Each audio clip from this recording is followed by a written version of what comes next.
नमस्कार, स्वागत है आप सभी को पीके स्टेनोग्राफर परिवार में। आशा करते हैं आप सभी स्वस्थ होंगे, मस्त होंगे और अपनी पढ़ाई के प्रति ज़बरदस्त तरीके से व्यस्त होंगे। तो हम एक ज़बरदस्त वैकेंसी हम ला चुके हैं स्टेनो एंड पीए की। दो वैकेंसी है, स्टेनो और पीए की। जो वैकेंसी आ चुकी है डायरेक्ट हाई कोर्ट एमपी में, जबलपुर में विज्ञापन, उच्च न्यायालय जबलपुर मध्य प्रदेश जबलपुर में आ चुकी है, जो कि ज़बरदस्त अपॉर्चुनिटी है। आप सभी को हाई कोर्ट में जॉब करने का मौका मिलेगा। यहाँ पर ये बात बता दें, जैसे जबलपुर के दो पार्ट हैं, एक तो इंदौर में है और एक ग्वालियर में है। दो बेंच है, जिनमें से बेंच ना छोड़कर ओनली फॉर जबलपुर में आई है। डिटेल से चर्चा करेंगे, नोटिफिकेशन करेंगे। देखिए क्या है, नोटिफिकेशन का जो क्रमांक है वो ये रहा 325/परीक्षा 2025। दिनांक की बात करते हैं तो 22/9/25। ये रही डेट एडवर्टाइजमेंट की। अब फॉर्म की start application detail, syllabus, qualification detail से चर्चा करेंगे। तो आइए चर्चा करते हैं वैकेंसी किस पद के लिए कितने निकली। तो उच्च न्यायालय जबलपुर मध्य प्रदेश के निज सहायक यानी कि पर्सनल असिस्टेंट एंड स्टेनोग्राफर के रिक्त पदों की भर्ती का विज्ञापन 2025 में जारी हो चुका है। इसकी क्या लास्ट डेट रहेगी, क्या स्टार्ट फॉर्म की डेट रहेगी, यानी ऑनलाइन आवेदन करने की प्रारंभिक तिथि 23/9/25 को 12 बजे से फॉर्म स्टार्ट हो जाएगा। ऑनलाइन आवेदन भुगतान सहित यानी पेमेंट करने की अंतिम तिथि जो है वो 14 अक्टूबर शाम के 5 बजे को। आवेदन में त्रुटि यानी एडिट करेक्शन की 17/10 दोपहर 12 बजे से स्टार्ट होगा और लास्ट डेट करेक्शन की 20/10 यानी 20 अक्टूबर को शाम 5 बजे लास्ट डेट हो जाएगी त्रुटि सुधार की। ऑनलाइन स्क्रीनिंग की परीक्षा की तिथि की बात तो बाद में सूचित किया जाएगा, कब लिया जाएगा कब नहीं लिया जाएगा इस पर बाद में चर्चा करें। हाँ, तो यहाँ पर लास्ट डेट की बात करते हैं। लास्ट डेट की चर्चा 14 अक्टूबर को शाम 5 बजे इसकी लास्ट डेट हो जाएगी। तो आप लास्ट डेट का इंतज़ार ना कीजिएगा, लास्ट डेट के पहले ही फॉर्म को अप्लाई कीजिएगा। तो यह जो वैकेंसी है ज़बरदस्त वैकेंसी है, जो कि आप सभी को हाई कोर्ट में मौका मिलेगा जॉब करने के लिए। तो यह जो वैकेंसी की वेबसाइट है जो वो रही www.mpsc.gov.in। यहाँ पर जाके आप समय समय पर जो भी नोटिफिकेशन आएगी वो सभी आप जाके चेक कर सकते हैं। बाकी आप सभी को हमारे टेलीग्राम चैनल पीके स्टेनोग्राफर पर आप सभी को डिटेल से नोटिफिकेशन, इसकी भी पीडीएफ और समय समय पर जो कोई भी नोटिफिकेशन आते हैं अदर भी डिपार्टमेंट के, हर कोई नोटिफिकेशन आप सभी को मिल जाएगा हमारे टेलीग्राम। तो ज्वाइन कर सकते हैं, लिंक डिस्क्रिप्शन में रहेगी और कमेंट बॉक्स में भी पिन रहेगी। यदि अभ्यर्थी अपनी जन्म तिथि, शैक्षणिक अर्थता, आरक्षण और दंडिका आदि से कोई भी जानकारी ऑनलाइन स्क्रीनिंग परीक्षा के आवेदन के उपरांत चाही गई है, अपूर्ण दी जाती है, छिपाई जाती है, तो अभ्यर्थी की अभ्यर्थीता निरस्त कर दी जाएगी। तो यह बताया गया है। अब आगे हम चर्चा करते हैं नेम ऑफ पोस्ट। तो पोस्ट है पहला पर्सनल असिस्टेंट, 3 पोस्ट है, एक ओबीसी की है और एक पीएचएससी में पीएच। टोटल 11 पोस्ट पीए की है। स्टेनोग्राफर की टोटल 1 पोस्ट है और एक एससी की है, यानी कि 2 पोस्ट है, यानी एक यूआर कैटेगरी की पोस्ट है और एक हमारे बीच एसटी की पोस्ट है 2। तो यहाँ पास स्टेनोग्राफर की है वैकेंसी और पीएपीएस की है।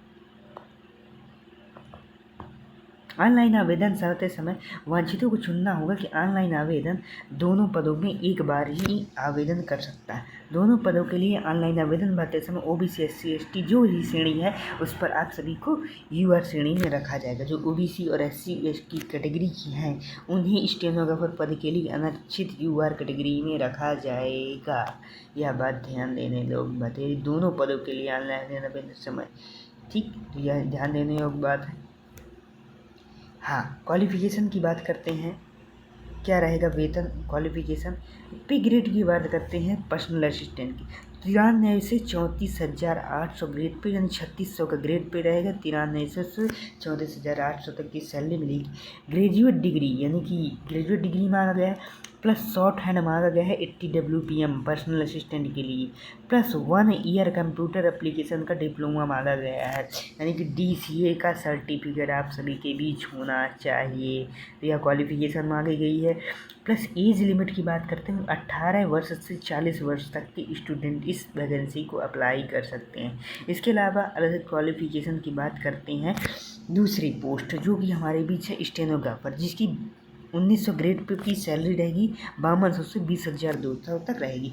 इसमें आप सभी को उसमें बताना भूल गए TA, DA, HRA ये सभी ऐड रहेगा। HRA में यदि आप हाउस अपना अलॉट नहीं कराते हैं तो आप सभी को HRA जुड़ करके मिलेगा सैलरी में।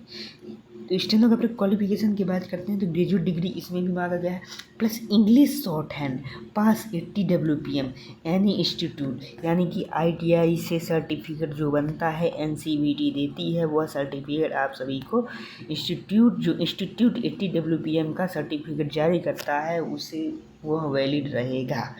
तो पहला बात है UG होना चाहिए, दूसरा इंग्लिश शॉर्ट हैंड की वैकेंसी आई है, और तीसरी क्वालिफिकेशन है MP में जो है वो CPCT नाम का स्कोर कार्ड होता है, इसमें हिंदी एंड इंग्लिश दोनों की टाइपिंग होती है, जिसमें आप सभी को क्वालिफाइंग करना होता है, जिसमें कि 75 मार्क्स में से 38 मार्च में से पासिंग रहती है। उसको क्वालिफिकेशन ज़रूरी है क्योंकि MP में जितनी भी वैकेंसी आती है उसमें CPCT क्वालिफाइंग माना जाता है, या CPCT। लेकिन यहाँ पर एक और चर्चा कर दी गई है जो मैप IT ने जारी किया है, यहाँ पर एक और ऑप्शन दे दिया है कि 1 ईयर डिप्लोमा है तब भी आप फॉर्म अप्लाई कर सकते हैं, CPCT नहीं है तब भी आप फॉर्म अप्लाई कर सकते हैं। लेकिन कई ऐसी पोस्ट होती हैं जिसमें CPCT कंपलसरी होता है MP में। वही है एज लिमिट की, इसमें भी 18 से 40 साल की ही एज है। 7वें वेतनमान के अनुसार निज सहायक ग्रेड पे 36,200 से 1,14,000 होगा, और स्टेनोग्राफर का 19,500 से 62,000 तक का रहेगी 7वां वेतन के अनुसार। 8वां वेतन जब लागू होगा उसकी अलग सैलरी रहेगी। तो इसके बाद हम चर्चा करेंगे कि फॉर्म फीस की क्या फीस रहेगी। हाँ, फॉर्म फीस के बारे में चर्चा करते हैं।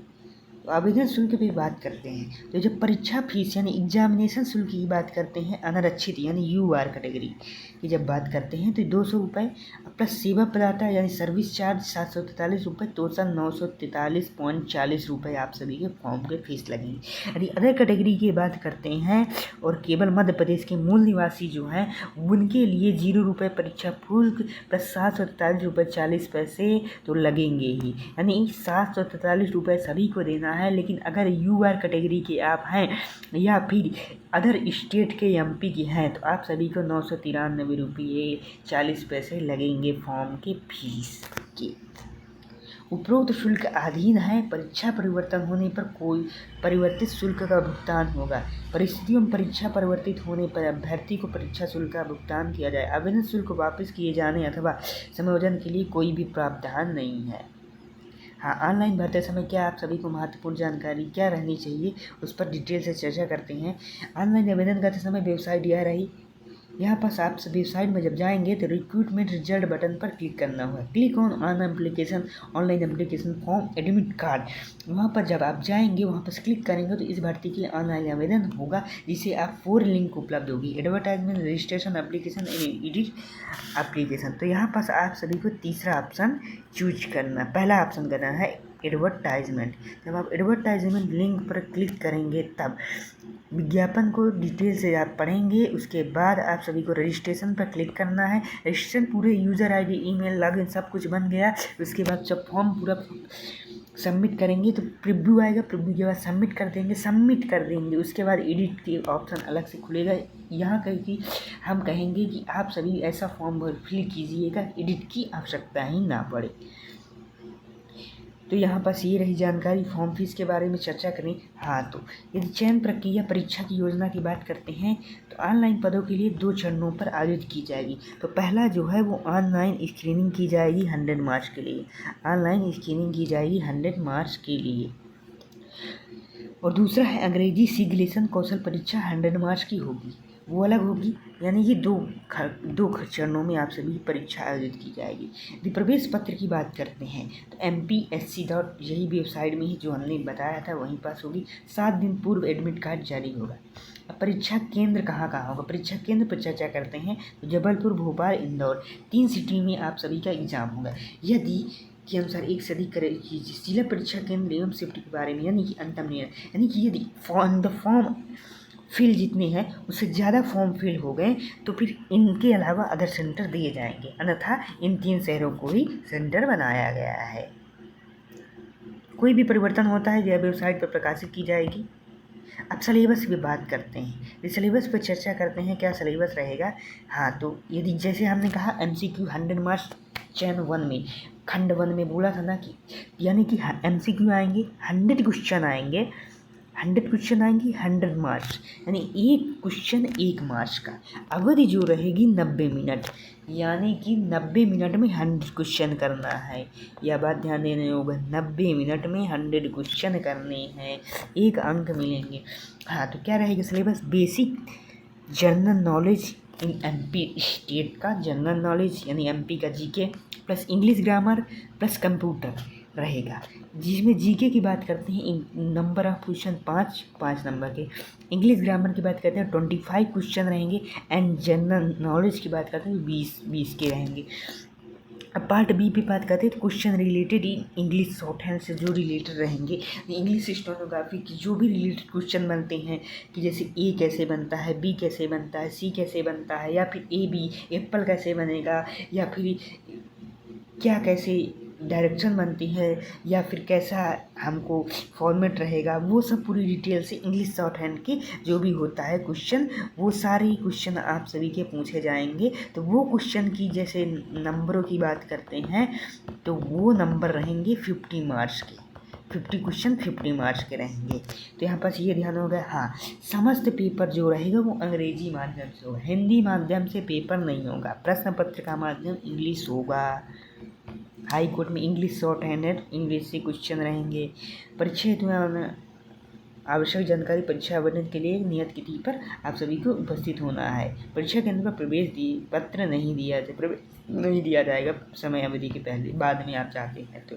बायोमेट्रिक ऑथेंटिकेशन होगा प्रवेश पत्र के समय। परीक्षा जो होगी वो CCTV कैमरे की निगरानी में होगी।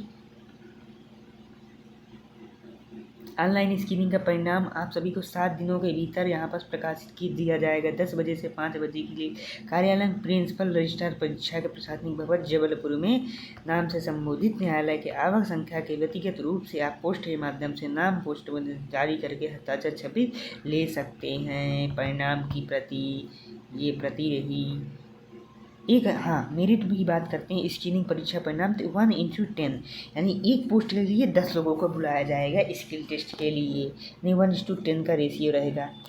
इसके बाद जब दस्तावेज सत्यापन की बात करते हैं तो शीघ्र लेखन अंग्रेजी में सफल हुए विद्यार्थियों को निर्धारित दिनांक दिया जाएगा। उस दिनांक पर आवेदन पत्र और दस्तावेज मंगाए जाएंगे। जिनके पास भी जो भी दस्तावेज की कमी रहेगी उनको और कर दिया जाएगा। लिफाफे के ऊपर स्पष्ट रूप जिस आवेदन को भेजा जा रहा है उस पर नाम अंकित करके पेश किया जाना। स्वचालित छात्र आवेदन पत्र भेजा जा रहा है उस पर अंकित करके प्रेषित किया जाएगा। उसके बाद क्या है, आप सभी को एक ऑनलाइन भेजा जाएगा, यानी कि आपके घर बाय पोस्ट। तो वहाँ जाके उसको आप सभी को वहाँ ले जाना पड़ेगा, संबोधित किए जाए। जो कुछ भी होगा आप सभी रिसिप्ट सेक्शन पे जा कर के आप सभी डिटेल से जानकारी ले सकते हैं। अभ्यर्थी स्वयं निरीक्षित कर दी जाएगी यदि वह कुछ पाया गया गलती। हाँ, खंड दा की बात करते हैं, यानी शीघ्र लेखन पर चर्चा करते हैं कि शीघ्र लेखन का क्या फॉर्मेट रहे। अंग्रेजी शॉर्ट हैंड 100 अंकों की होगी। परीक्षा केंद्र पृथक उच्च न्यायालय की वेबसाइट पर प्रकाशित की दी जाएगी। कौशल केंद्र परीक्षा केंद्र रहेगा शीघ्र लेखन का जबलपुर परिसर उच्च न्यायालय के जबलपुर परिसर, क्योंकि ज़्यादा लड़के हैं नहीं इसलिए 1:10 रेशो में बुलाया जाएगा, यानी कि 2 पोस्ट हैं, यानी कि 20 लड़के बुलाया जाएगा। तो जबलपुर में बुला सकते हैं, उसमें कुछ कोई बात नहीं है। एक वो जो मीटिंग हॉल रहते हैं कॉन्फ्रेंस रूम, वहाँ पर बुला सकते हैं। पाठ्यक्रम क्या रहेगा, शॉर्ट हैंड इंग्लिश डिक्टेशन। हाँ, डिक्टेशन की बात करते हैं तो 400 वर्ड रहेगा, 5 मिनट्स के लिए बोला जाएगा, जिसमें 25 मिनट्स डिक्टेट एंड ट्रांसक्रिप्ट करने के लिए 25 मिनट्स आप सभी को मिलेंगे। यानी कि 400 वर्ड आप सभी को बोले जाएंगे, जिसमें से 100 मार्क्स का रहेगा और 5 मिनट्स बोला जाएगा और 25 मिनट्स ट्रांसक्रिप्ट के लिए मिलेंगे। तो यह रहा इंग्लिश शॉर्ट हैंड का फॉर्मेट। इसके बाद टाइप करना रहेगा। डिक्टेशन के पूर्व सुनिश्चित अवधि में वो किया जाएगा। हाँ, नेगेटिव मार्किंग में बात करते हैं तो 0.5 एरर नेगेटिव मार्किंग है।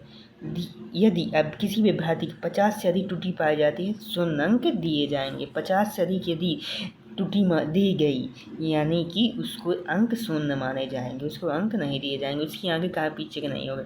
अभ्यर्थी को डिक्टेशन ट्रांसक्रिप्ट के लिए कीबोर्ड सहित प्रदान किया जाएगा। अभ्यर्थी को कीबोर्ड लाने की अनुमति नहीं रहेगी। अंतिम परिणाम निकाला जाएगा। उत्तर पुस्तिका मूल्यांकन निज सहायक स्टेनोग्राफर अंग्रेजी कौशल परीक्षा अभ्यर्थी द्वारा दी गई वरीयता के अनुसार कोर्ट की वेबसाइट पर प्रदर्शित किए जाएंगे। यानी कि जो शीघ्र लेखन हो जाएगा और CBT की बेस में आप सभी का रिजल्ट दिया जाएगा और वो हाई कोर्ट की वेबसाइट पर डाल दिया जाएगा। वहाँ से जाके आप अपना देख सकते हैं। ऑनलाइन इसके स्कोर कार्ड 13वीं वेटिंग लिस्ट भी जारी किया जाएगा। ये देखिए वेटिंग लिस्ट भी जारी किया जाएगा। यहाँ बस वेटिंग लिस्ट का भी प्रावधान है। यात्रा भुगतान, हाँ TADA नहीं मिलेगा। अंग्रेजी ऑनलाइन कंप्यूटर और अंग्रेजी सीख लेखन के लिए कौशल परीक्षा में अभ्यर्थी किसी भी प्रकार का भत्ता नहीं दिया जाएगा। TADA कुछ नहीं दिया जाएगा। पेपर देने आप जाएंगे। हाँ, तो यहाँ से ये डिटेल नोटिफिकेशन जारी कर दिया गया है जो कि आप सभी जा करके अप्लाई कर सकते हैं। यदि आप सभी को वीडियो अच्छा लगा हो तो आप वीडियो लाइक कर सकते हैं, शेयर कर सकते हैं, सब्सक्राइब कर सकते हैं। हाँ, ध्यान देने की बात है 14/10/2025 तक आप फॉर्म को अप्लाई कर दीजिएगा 5 PM तक। Thank you for watching.